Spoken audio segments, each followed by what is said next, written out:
Donc, nous lançons l'enregistrement. L'avènement est en cours. Donc, bonjour et bienvenue dans les webinaires de la FRC. Vous savez qu'on a fait plus de 30 cette année. Depuis le confinement, ça a toujours beaucoup de succès. Vous êtes plus de 70 personnes à nous écouter aujourd'hui. Le sujet est passionnant. Il est sur l'automatisation des parcours, le messaging. Quels sont les leviers de ROI et de qualité. Et avec moi, j'ai deux personnes qui vont nous accompagner pendant ces 3 quarts d'heure.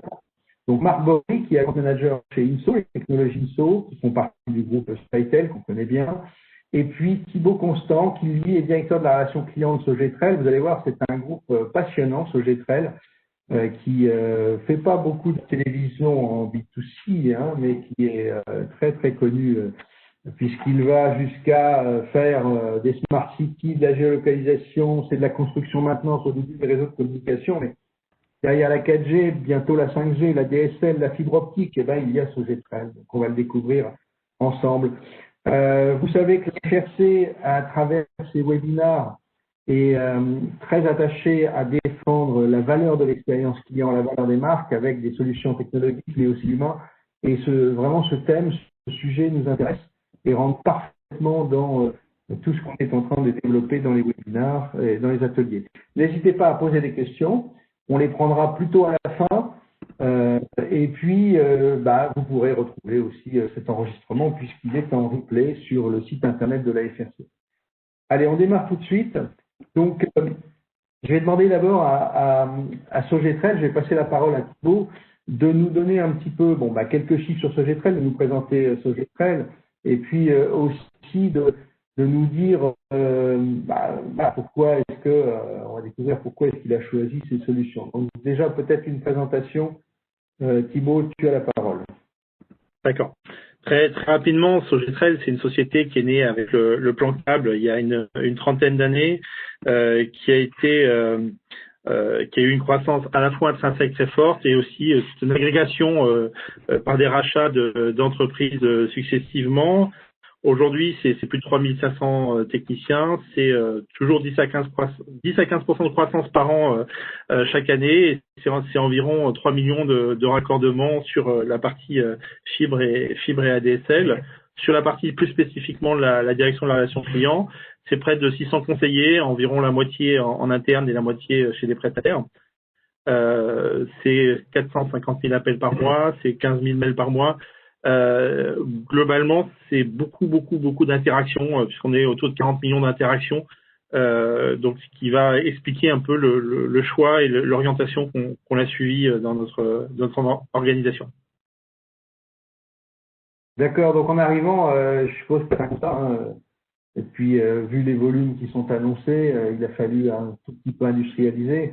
Bon, ce que tu n'as pas rappelé, mais moi je suis assez impressionné par ce que fait Sogetrel, hein, c'est-à-dire que c'est vraiment nous, on s'est baladé au CES de Las Vegas avec des membres de la FRC, on a vu quand même ça rentre dans la Smart City, la télésurveillance, l'organisation du trafic routier, enfin c'est gigantesque, toutes les solutions et tous les réseaux qu'il y a derrière.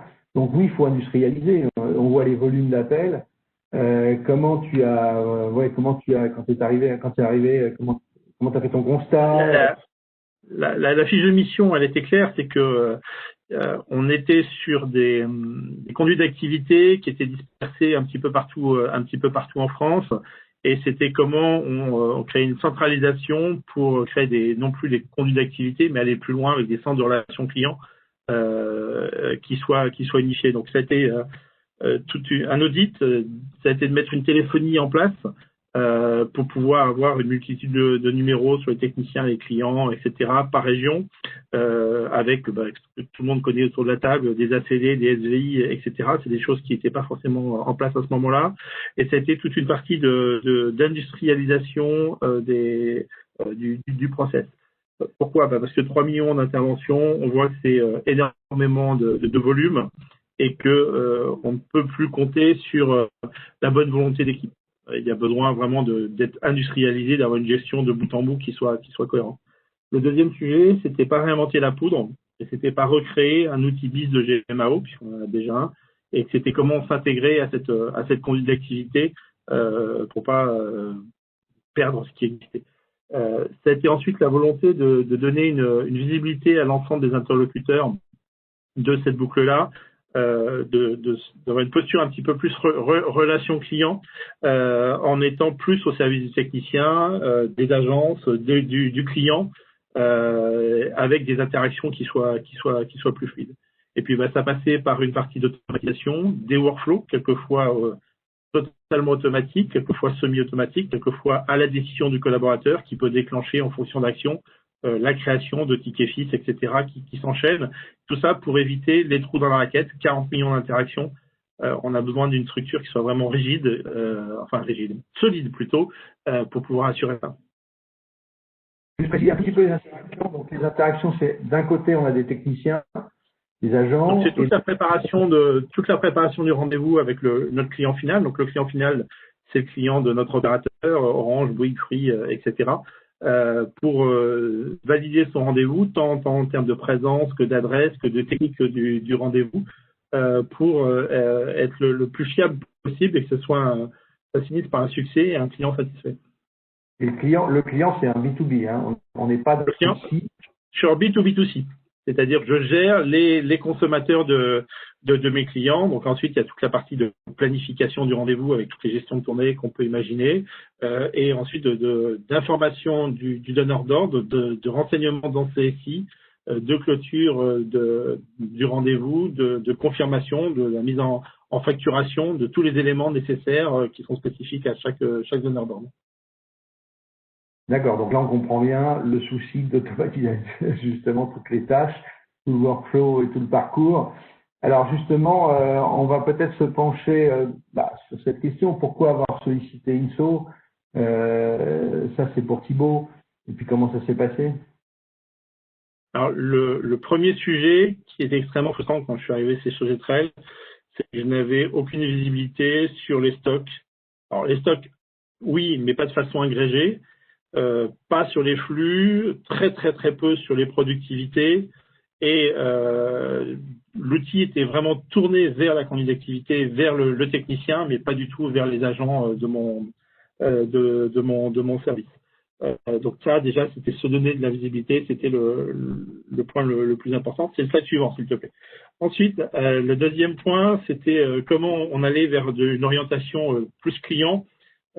Passer d'un état d'esprit où on gérait des rendez-vous à un état d'esprit où on s'occupe de clients. Ça a été aussi un accompagnement du changement avec toute une démarche de formation, d'accompagnement des équipes sur cette nouvelle posture à avoir. Le troisième choix, en fait, on a sollicité, je connaissais déjà INSO pour l'avoir déployé dans une ancienne entreprise. J'ai sollicité un concurrent direct avec un nom qui commence par un Z, excuse-moi, Marc. C'est pas grave, c'est un membre de la FRC, c'est pas grave. Oui, mais si j'ai sollicité, c'est parce que je pense que c'est un très bel acteur aussi. Donc, je suis pas du tout là pour en dire du mal, bien au contraire. Là où la différence, d'ailleurs, ils n'ont pas souhaité travailler avec nous, c'est qu'on a amené une complexité trop forte. C'est-à-dire qu'ils ont un outil merveilleux, mais s'il faut aller plus loin dans la personnalisation, ils ont préféré décliner et on n'est pas allé plus loin. Alors je savais qu'avec INSO, ils m'ont proposé cette personnalisation quand il y en avait le besoin, et du coup il y a une sorte de ping-pong entre nous où on bénéficie des bonnes idées d'autres clients et puis on apporte les nôtres et ça fait progresser la solution. Et ensuite le dernier point qui est extrêmement clé pour moi, je déteste tous les outils internes. C'est-à-dire que à chaque fois qu'on veut faire une solution en interne, d'abord on ne livre que 80% de l'attendu et finalement c'est une solution qui n'évoluera plus jamais. Alors ok, quand on prend un outil du marché, on sait qu'on fera 90% de l'attendu. C'est frustrant parce qu'on n'a pas le 100, alors que quand on veut être en interne, on se dit ouais on va avoir 100, mais en fait on l'a pas, mais surtout l'outil va pouvoir évoluer au fur et à mesure. Et dans mes constats des années passées, des 20 ans passés, quand on dépend complètement d'une DSI, on est mort. C'est-à-dire qu'on se retrouve à avoir une pile d'actions à traiter, à prioriser, qui coûte de plus en plus cher, qui fait que l'outil est de plus en plus lourd et ça ne se met jamais en place. L'intérêt de l'outil avec INSO, c'est que j'ai 80% de paramétrage et seulement 20% de développement. C'est-à-dire qu'il y a énormément de choses où, avec les équipes, même en autonomie, parce que maintenant c'est assez simple à gérer, on est capable de le faire, on peut rajouter une compétence, on peut rajouter un workflow, on peut rajouter un code clôture, on peut l'enlever, on peut le modifier, on fait vraiment ce qu'on veut. L'administration, elle est à la main des opérationnels, et ça, c'est une puissance qui est énorme. Et quand on parlera tout à l'heure du Covid, forcément, quand on n'a pas besoin de passer par une DSI pour tout développer, c'est beaucoup, beaucoup plus simple. Alors, la DSI est là, elle nous a beaucoup apporté, puisque l'interface avec la GMAO était utile. Mais par contre, au quotidien, c'est vraiment le CRC qui gère son outil. Et ça, c'est d'une puissance énorme. Ça, c'est un vaste sujet, hein, la place de la DSI aujourd'hui avec les solutions dans le cloud qu'on connaît bien. On va pas traiter ce sujet, sinon ça va nous emmener trop loin. Alors, on va se tourner maintenant du côté d'Inso, justement. On va demander à Marc comment est-ce qu'il a pu répondre aux enjeux de Sogetrel et de Thibaut. Marc? Alors ces enjeux sont vraiment très très forts. D'ailleurs, Thibaut, quand il est venu nous voir sur son projet, c'était un véritable défi, puisque comme il le dit, ou comme il a trébuché tout à l'heure en disant qu'il cherchait un outil rigide, mais non, costaud et fiable. Effectivement, il y a de l'agilité et au départ, même si Unso est une solution à part entière, hein, c'est une solution qui est faite pour être personnalisée et finalement, on se dirige vers plutôt une solution qui est celle du client d'abord et Unso en est le moteur. Mais c'est vraiment la solution du client et cette métamorphose, elle est essentielle parce que c'est quand on a un projet tel que celui de Thibaut, on sait qu'il y a cette forte attente hein, quand il dit je compare ce que peut me livrer une DSI et ce que je peux trouver à l'extérieur sur d'une part l'agilité, mais aussi le fait qu'il va y avoir de l'évolution. Ben, en fait, le projet de Sogetrel et de Thibaut, quand il est venu nous voir, c'était de savoir qu'on ne pourrait pas tout mettre en place dès le premier instant, mais par contre qu'on voyait avec sa vision qu'il allait falloir l'accompagner sur tout un chemin et aussi des inattendus, puisqu'il y en a eu cette année, et tout le monde le sait bien, avec des défis majeurs à relever. Donc dans les échéances qu'il souhaitait, la première chose, on a parlé d'industrialisation tout à l'heure, c'était pouvoir l'accompagner dans cette première partie, consistait à pouvoir traiter, inventorier les tâches et puis les distribuer efficacement à tous ceux qui devaient pouvoir les traiter, que ce soit en interne ou en externe, et puis déployer en fait différents types d'outils au travers de workflows structurés, et puis évidemment ce qui est la force d'Inso, au-delà de gérer ces workflows que l'on construit sur mesure, hein, c'est de pouvoir traiter des interactions. Et là, il a fallu être très imaginatif parce qu'au-delà du b.a.-ba entre guillemets, qui va être de faire de l'email et de la gestion de tâches, c'est de pouvoir administrer des services au travers de canaux conversationnels. Et à partir du moment où tout ça a pu être automatisé, on a gagné donc en efficacité et on a poussé jusqu'à la mise en place d'un self-care qui permet d'être alimenté par des workflows et de gérer l'ensemble des tâches avec une partie des tâches qui peuvent se clore automatiquement. Donc la grosse exigence de tout ça, évidemment, c'est des outils de pilotage, hein, de pouvoir piloter les SLA, de pouvoir voir où en sont les stocks. Donc on offre dans cette plateforme Sogetrel motorisé donc par Inso, des outils à la fois en temps réel mais aussi des datas que Sogetrel peut exploiter directement sur la plateforme, sur des reportings ou réintégrer dans sa BI en interne. Donc ça c'est une vraie force pour nous d'avoir en tandem fait des échanges pour construire en fait quelque chose qui reste encore, je dirais, un projet modulaire, hein, puisque on construit les choses petit à petit. Il y a encore des choses à venir. Et aujourd'hui, ce qui a déjà été mis en place, on va le voir, est vraiment très,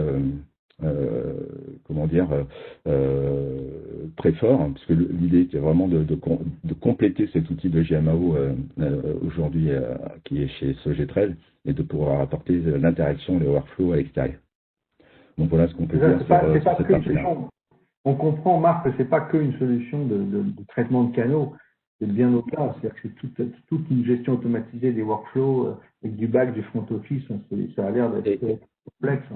Exactement. D'autant plus que là, donc Sogetrel et donc dans son projet Thibaut, c'était de faire vraiment le lien entre ce qu'il opère, c'est-à-dire il travaille pour des opérateurs télécoms, poser la fibre pour des particuliers ou des entreprises, et que dans ce service qu'il doit rendre, il doit s'assurer de pouvoir les traiter de manière ordonnée et efficace, et de pouvoir s'assurer que le travail est fait jusqu'au bout. Et ce bout en bout, aujourd'hui, est possible dans la plateforme, de manière à pouvoir, en faisant le lien donc avec ses propres outils, de pouvoir faire le lien et de distribuer un travail à réaliser fiable pour les techniciens qui sont sur le terrain. Voilà, la mine d'or, c'est celle-ci, on a des techniciens donc qui circulent sur le terrain et qui peuvent pas se permettre de se pointer sur un rendez-vous qui n'a pas été confirmé, dont la topographie n'est pas celle qui était attendue, donc perte de temps et donc après des problématiques de planning évidemment qui s'en suivent. Donc la plateforme joue un rôle très grand dans cette industrialisation de l'ensemble des process et raccourcit le temps. Ok, on passe à la slide d'après. Voilà. Tout à fait. Donc Thibaut, justement par rapport à ça, est-ce que tu peux nous dire ou nous citer quelques exemples sur les performances qui ont pu être réalisées ou l'efficacité que tu as pu constater sur les deux utilités principales, les deux utilisations principales? Le risque principal de ce type d'outil, c'est de perdre sa boussole.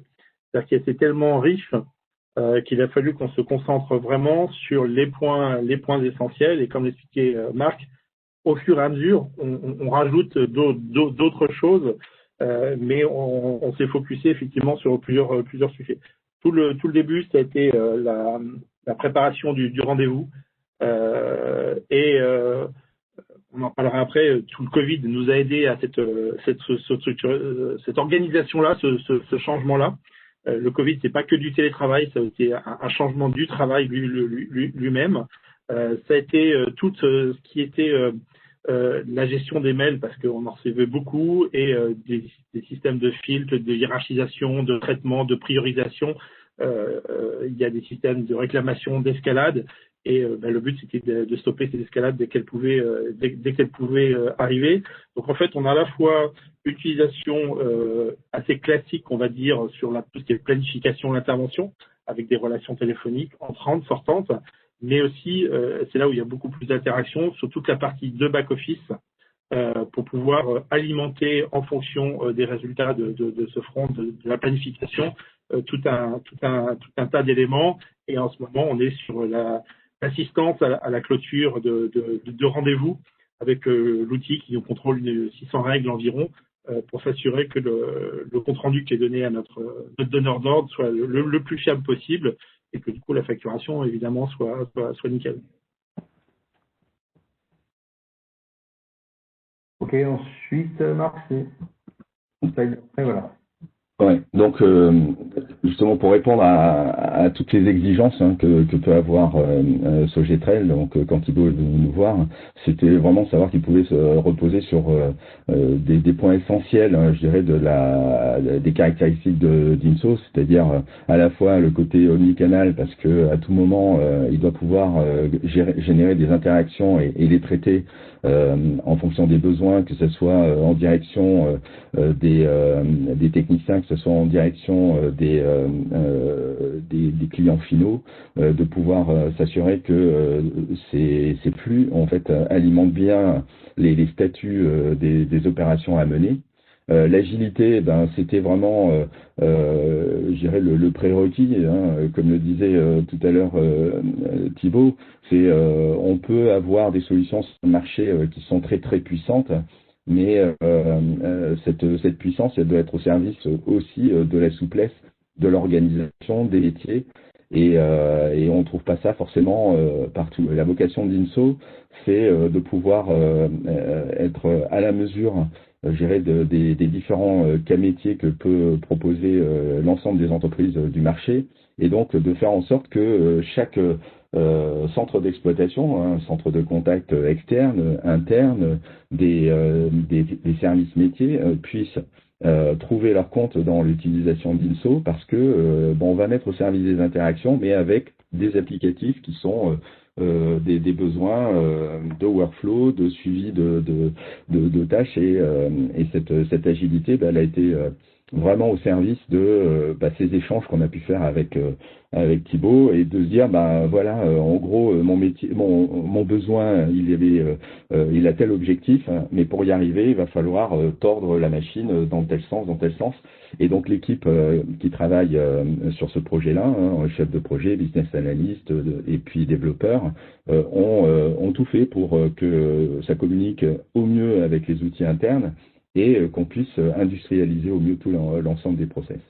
Et cette personnalisation, elle est très précieuse parce qu'aujourd'hui, c'est ce que je disais tout à l'heure, hein, on n'est plus sur une plateforme Sogetrel qu'une plateforme INSO, in fine, parce que même si elle est autorisée par INSO, elle est bien le reflet de ce que Thibaut voulait, c'est-à-dire un produit qui industrialise et fait gagner en efficacité.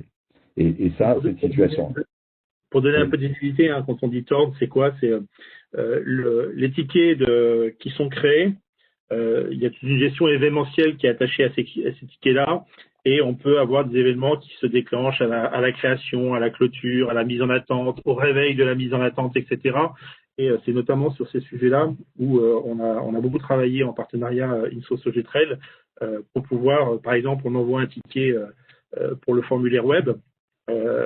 Et donc le ticket est mis en attente pendant 6 heures et si au bout de 6 heures le client n'a pas répondu au formulaire web, on va enchaîner sur un appel d'un collaborateur. Donc tous ces déclencheurs, certains évidemment sont déjà présents dans l'outil, d'autres ont été inventés au fur et à mesure de notre coopération.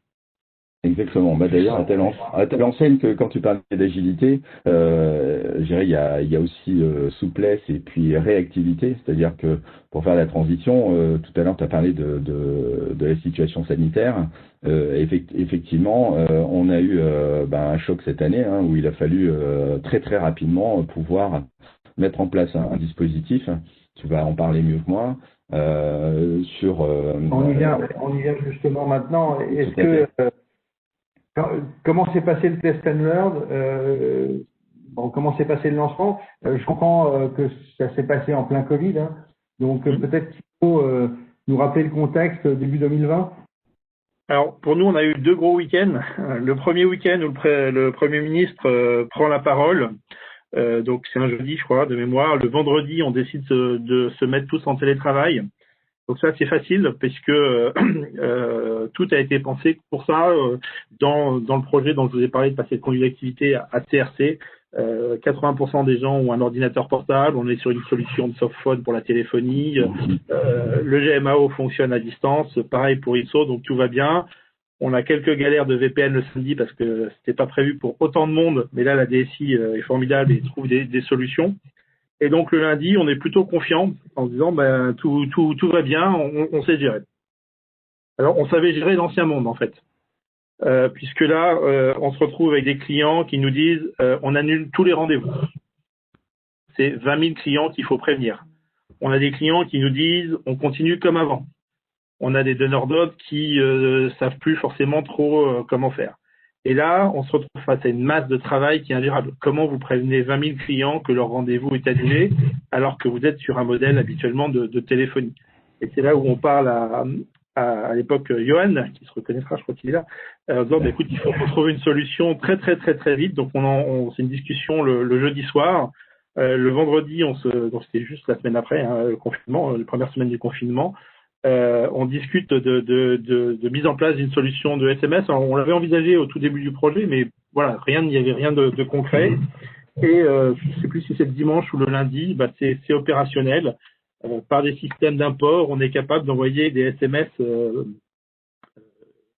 personnalisés au client pour lui annoncer l'arrêt de son service ou le report, etc., etc. Donc déjà, ça c'est un premier soulagement. On est capable de gérer cette solution-là. Et puis après arrive la deuxième partie. On a une partie des clients qui veulent être accordés tout de suite parce qu'ils sont en télétravail et qu'ils ont besoin de la fibre, de la DSL, etc., etc. Et au mois de mars, il y a une grosse partie des clients qui ne veut pas nous voir, qui a peur et qui veut annuler son rendez-vous. Et là, pareil, on était sur un modèle avec la joignabilité qui est autour de 40-50%, on traite 8 contacts utiles à l'heure. Donc, quand on parle de milliers, de dizaines de milliers de situations, ça devient complètement impossible. Et donc là, c'est là où on a une deuxième discussion avec Inso en disant, bon, ok, envoyer des SMS, c'est bien, mais moi, j'ai besoin d'une réponse. Et donc, on met en place le SMS conversationnel. Alors, il n'y a pas besoin de faire très compliqué. Hein. C'est est-ce que vous voulez Sogetrel partenaire X, bonjour. Est-ce que vous voulez maintenir votre rendez-vous? Oui, non. Le client oui répond oui, le client répond non, et ça génère un ticket qui permet d'avoir un traitement. L'intérêt, c'est que à ce moment-là, dans le Covid, on a un taux de réponse qui est fabuleux. C'est-à-dire qu'on a près de 80% des gens qui nous répondent, et surtout ils répondent très très très très vite. On a 75% des réponses, c'est moins de 6 heures. C'est qu'au bout d'un quart d'heure d'envoi, je connais déjà la réponse, le taux de réponse positif, négatif, et je vais pouvoir agir. Là où à 8 appels de l'heure, je découvre au goutte à goutte le sentiment de mes clients. Là, en une demi-heure, je connais le taux quasiment à 5 points près, je connais le taux de réponse et ce sera oui, non, etc. Donc, ça permet aussi d'anticiper. Donc, j'ai un temps de traitement qui est beaucoup, beaucoup plus court et surtout, j'ai une visibilité qui est extrêmement rapide. Et à ces moments-là, on avait vraiment besoin d'anticipation. Donc, ça nous a énormément aidé. Et puis après, on a complexifié, on a pu utiliser ces SMS conversationnels pour d'autres sujets que le rendez-vous sur tiens, on peut avancer votre rendez-vous, est-ce que vous êtes dispo, est-ce que vos travaux sont terminés, est-ce qu'on peut intervenir, etc., etc. On a fractalisé tout ce système-là, et comme on est dans du paramétrage, on est totalement autonome. C'est nous qui choisissons à qui on envoie, quel est le format du SMS, quel est le format de réponse. Enfin, on a totale liberté, donc ça nous donne beaucoup de puissance sur cet aspect-là. On a été tous très impressionnés de voir les temps de réaction de l'ensemble des entreprises. Hein, en 2 jours, basculer, c'est ce que tu es en train de raconter, quoi. Avec des solutions de télétravail, avec des solutions technologiques aussi intéressantes qu'Inso. Donc, on va poser d'ailleurs la question à Marc. On voit que Thibaut s'est adapté très très rapidement. Côté technologie, comment tu as pu y répondre Eux aussi. Nous, on avait la pression. Et en fait, cette pression-là, elle est d'abord parce que Thibaut est très exigeant, il sait où il va, et en même temps, derrière, il a besoin qu'on mette en œuvre. Et cette mise en œuvre nécessite de beaucoup dialoguer parce que, comme on le sait, pour aller à Rome, il y a beaucoup de chemin. Et que souvent il faut trouver le bon passage pour se dire on va vers quelque chose d'efficace, il faut être réactif par rapport au marché et on va trouver des solutions qui permettent vraiment de faire avancer je dirais à la fois le métier et puis la productivité, puisque c'était vraiment le but avec finalement le défi qui était avoir moins de personnes disponibles. Donc s'assurer que dans l'effectif, chacun allait être servi avec des choses qui étaient vraiment opérables. Et donc on s'est aperçu que cette exigence était payante parce que on a pu mettre en place des choses qu'on n'avait encore pas réalisées chez Inso de cette manière-là.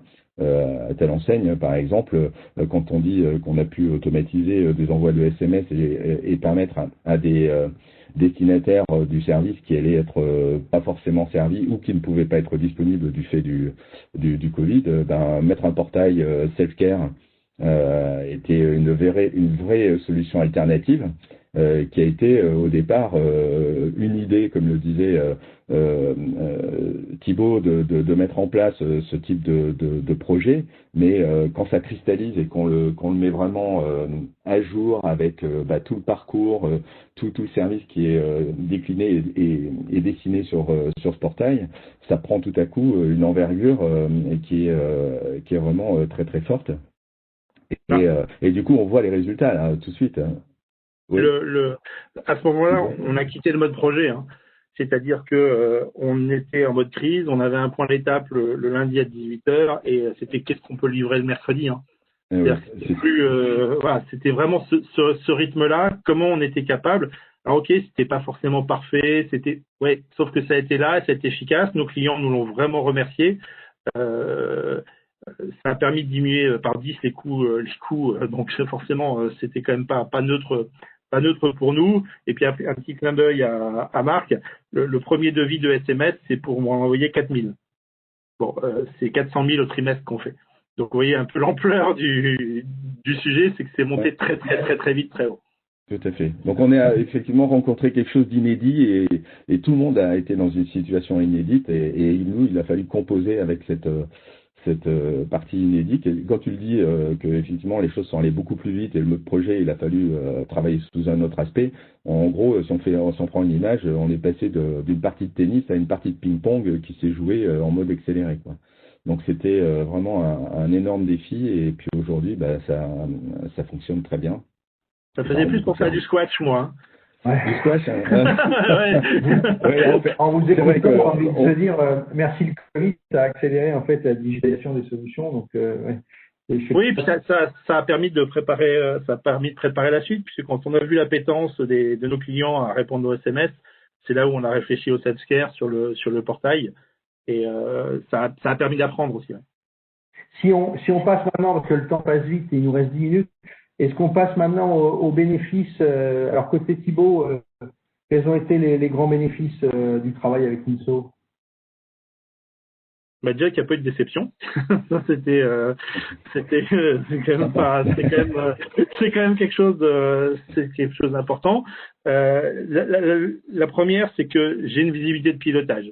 J'ai des dashboards qui sont natifs dans l'outil. Je connais mes stocks, je connais mes flux. Donc il a fallu travailler avec les équipes en interne pour les mettre à ce niveau d'exigence, etc. J'ai ensuite une activité qui est sécurisée, c'est-à-dire que la gestion des droits dans l'outil, elle est extrêmement puissante, extrêmement personnalisable. Je peux créer autant de profils que je veux.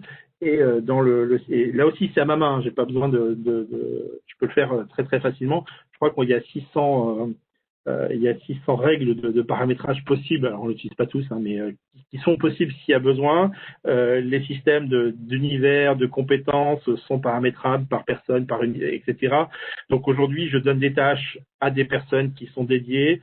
J'ai une visibilité sur qui a traité la tâche, dans quel délai. Donc tout ce qui est contrôle, sécurité, RGPD, on est bien plus propre qu'avant.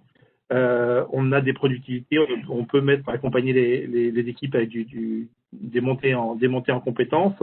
Et puis après, c'est un équilibre entre le coût et la valeur apportée. Comme je disais tout à l'heure, l'outil peut faire 1 milliard de choses.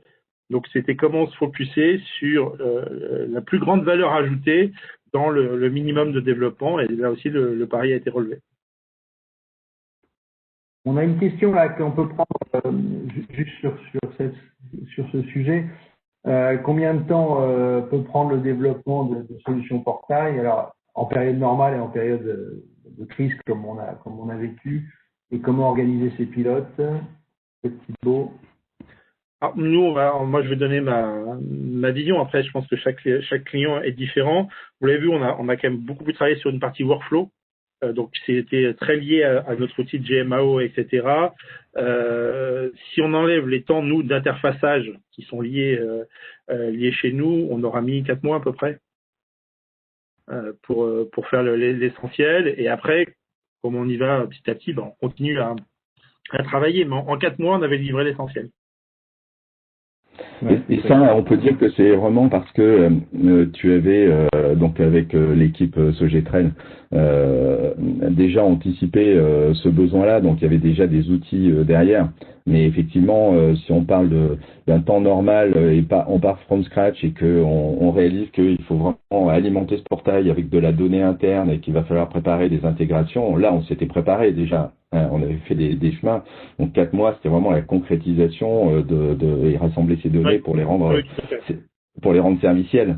Mais effectivement, un projet comme ça peut être aussi court que ça parce que ça demande quand même, c'est pas qu'une interface sur lequel un site web avec un formulaire, mais c'est vraiment derrière ça vient pinguer dans des données, ça collecte de l'information et il faut aussi pousser une information en fonction de quel est le client à traiter et sa configuration et lui demander de valider des informations. Donc ça effectivement, ça peut prendre 6 mois, 7 mois, peut-être parce que derrière, si les systèmes n'ont pas été prévus et que le projet naît je dirais du tandem client-INSO, si il n'y avait pas déjà eu cette anticipation comme l'a fait Sogetrel sur un besoin, s'il avait cette vision, déjà il avait une partie technique qui se préparait pour ce type de service. Donc voilà, on va dire 7. Oui, il y a toute la phase de préparation en amont qui avait avant. C'est ça, ouais. Mais ça, c'est ton anticipation, justement, on peut dire. On peut peut-être en parler maintenant et peut-être en conclusion, c'est se dire comment Thibaut a anticipé, est-ce qu'il a imaginé, est-ce qu'il a dessiné cette solution, est-ce qu'il a fait un cahier des charges précis avant de se lancer, comment ça s'est passé peut-être sur la dernière partie de ce webinaire. En fait, je racontais une histoire et eux m'expliquaient comment on allait la faire.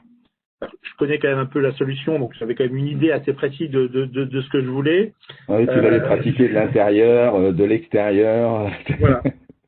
Mais l'intérieur, c'était vraiment il y a très très longtemps, et ça ressemble à rien par rapport à ce qu'il y avait aujourd'hui. Mais l'intérêt de la discussion, c'était pas, c'est-à-dire voilà, j'aimerais aller à Rome, mais si on me disait bon, écoute, j'ai une solution super rapide pour aller en Toscane, est-ce que ça te va? Si c'est oui, sinon on va à Rome. Mais donc, il y a une agilité pour proposer et s'adapter, parce que de temps en temps, entre l'expression de besoin et la réalité du besoin, il faut être capable de me dire, écoute, ça je sais faire, ok, ou ça me gêne, est-ce qu'on peut se passer de ça et ça? Et comme il y a cette discussion-là, on gagne du temps plutôt qu'à s'acharner à vouloir faire des choses dont on peut se passer. Et après, oui, j'ai un esprit qui est assez analytique, donc je savais exactement ce que je voulais et je mettais la pression. Mais c'était un vrai challenge. D'ailleurs, je pense que si aujourd'hui le projet s'est bien déroulé, c'est parce que toi, tu as beaucoup d'exigences. Tu savais où tu voulais aller. Alors, tu nous as au départ un peu éblouis parce qu'on s'est dit, tu rêves, parce que c'était vraiment un projet qui était très complexe et gigantesque. Et en même temps, on avait tout pour le réussir parce que en gros, donc moi je m'occupe principalement de la partie commerciale, donc il faut que je comprenne ce qui est proposé, ce qui est fait. Mais par contre, on a des équipes avec qui tu as dialogué, qui étaient vraiment à fond immergées dans ton projet et dans la compréhension aussi, parce que je crois que vous avez parlé le même langage. Et du coup, tout ce qui était ce besoin de pilotage pour eux, c'est leur essence même de se mettre au diapason du client, parce qu'ils comprennent où on peut avoir des attendus. Et toi, tu étais encore plus exigeant. Donc quelque part, tu le sais bien, les développeurs ont besoin de challenge, les chefs de projet ils ont besoin de challenge. La routine, ils le font, mais c'est moins ludique. Là, en gros, même si ça nous bouscule, finalement, on aime bien être bousculé. Je crois que tu as dû le comprendre et que de temps en temps, voilà, c'est ça.